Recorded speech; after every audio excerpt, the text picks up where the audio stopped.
Chennai super কিংসের হয়ে এবারের আসরে দুর্দান্ত পারফর্ম করেছিলেন মুস্তাফিজুর রহমান।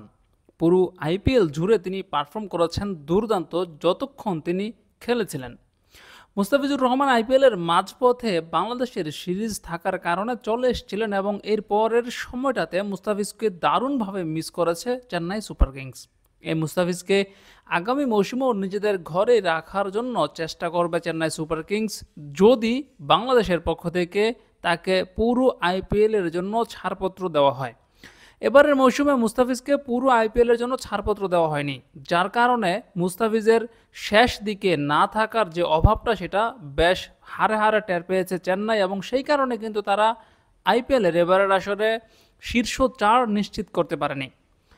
আগামী মৌসুমে যাতে এমনটা না হয় সেজন্য তারা আগে থেকেই নিশ্চিত হতে চায়। যদি মুস্তাফিজকে পুরো আইপিএলের জন্য ছাড়পত্র দেওয়া হয় তবেই তারা মুস্তাফিজকে কিনবে, নতুবা তারা মুস্তাফিজকে কিনবে না।